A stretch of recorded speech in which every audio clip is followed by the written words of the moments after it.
ملګرو ستاسو سره چې مونږ کومه ویډیو شیر کړو کم هلک چې دی هغې باندې چې پلار کومه چاپه والي و د هغې چې کوم د موټرسایکل او آیفون موبایل ورسره و د هغې یو پیغام راغلی دی. د ټولو نه مخکې راشئ یا واورئ بیا پرې خبرې کوو. السلام علیکم زما د ټیک ټاک ملګرو څنګه یې؟ امید لرم تاسو ټول بخیر.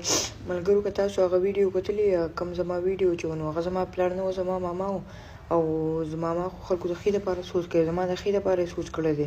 او دا کوم خلک چې بیا خراب کمنټونه کوي لکه یو پکې ویل دي چې داسې د مور لاس دی او دا خراب دی، نو مهرباني وکړئ چې دا غلط کمنټونه مه کوئ. او بل داسې خبره ده چې زما د ماما اوس د دوبۍ نه بهر ملک ته راغلی دی او زما پلار چې کوم دی ما نه موبایل یې اخیستی دی، صحیح ده، او ما نه موټر سایکل اخیستی دی. نو تاسو پلیز دا غلط کمنټونه مه کوئ او چې چا هم کړي نو ډیلیټ یې کړئ. دا غلط خبرې مونږ له راځي خو مونږ نه کوو، صحیح ده. په دې باندې سړی بد ښکاري. بل دا چې کوم انسان په خپله خراب وي نو بل ته هم خراب نظر کوي. نو پلیز مهرباني د ټول نه مخکې خو درته زه دا ویم د دې هلک نوم چې کوم دی هغه اعزاز دیروجی ځان ته په ټیک ټاک باندې لیکلی دی.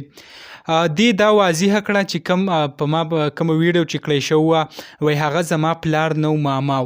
د ټول نه مخکې کوم دا ویډیو چې شیر شوی وه ټولو خلکو په هغې کې دا ویلي چې دا د دې پلار دی او هغه پلار پرې ورغی نو پلار ته بیا پته ولګېده چې دې سره موټرسایکل چېرته دی او د دې سره کوم موبایل چې دی دا ورسره چېرته دی، دا خو ما نه دی اخیستي.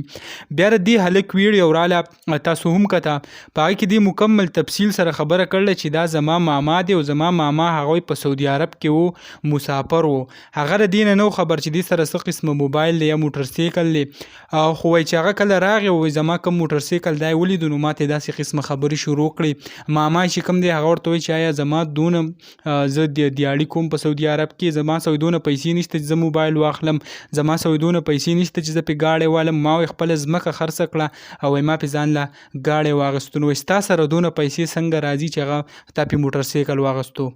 نو بیا د دې هلک چې کومه وینا وه هغې دې وویل چې آیا زما کوم خرچي چې کوم دي ماله موبایل او دې نه علاوه کوم موټرسایکل چې دی وایي هغه زما پلار اخیستی دي. وایي کوم کسان چې دا وایي چې دا وله دې اخیستی دي یا بل چا اخیستی دي نو په دې کې څه حقیقت نشته او دروغ دي.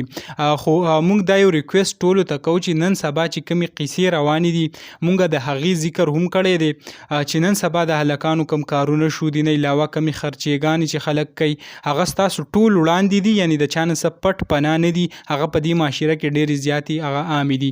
نو موږ هم په دغه نسبت سره ویډیو کړې وه او موږ پکې هم ویلي چې آیا تاسو کوم خپلوان کوم بچیم چې دي کوم ماشومان هم چې دي په هغې باندې خصوصي نظر وساتئ. نو دغه کوم پیغام چې راغلی و هغه هم تاسو سره شریک کو. امید لرم ویډیو به هم خوښه شوي. که ویډیو هم خوښه شوي ویډیو لایک کړئ او که زموږ په چینل نه وي چینل سبسکرایب کړئ. د فیسبوک د لارې هم دا ویډیو شیر کړئ نورو کسانو ته. انشاءالله بل ویډیو کې به ملاویږو. د لوی الله په امان.